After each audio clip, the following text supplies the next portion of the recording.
മാനത്തെ തീയുണ്ട എപ്പിസോഡ് 1. മുകളിലുണ്ട് അപകടം.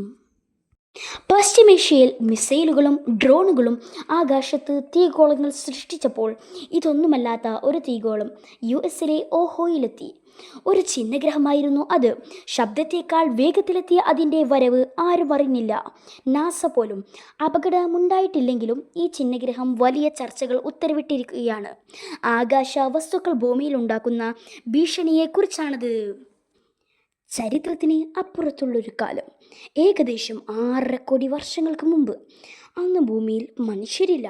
ഇന്ന് കാണുന്ന മൃഗങ്ങളിലും സസ്യങ്ങളിലും പലതുമില്ല.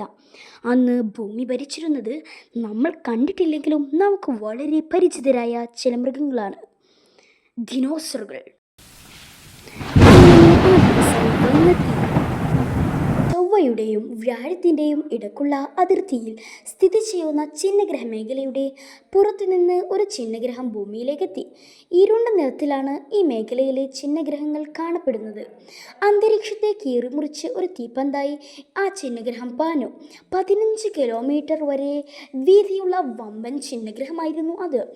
മെക്സിക്കോയിലെ യുകാട്ടൻ മേഖലയിൽ 145 കിലോമീറ്റർ വിസ്തീർണമുള്ള ചിക്സുലപ് എന്നയിടത്താണ് ആ ചിഹ്നഗ്രഹം വീണത്. 100 കോടിക്കണക്കിന് ആണവ ബോംബുകൾ പൊട്ടുന്ന ഊർജത്തോടെയാണ് അത് പതിച്ചത്. വലിയൊരു ഗർത്തം അതുമൂലമുണ്ടായി. മാത്രമല്ല സുനാമിയും. ചിക്സുലപ് ചിഹ്നഗ്രഹമെന്നും ഇതിനെ വിളിക്കപ്പെടും.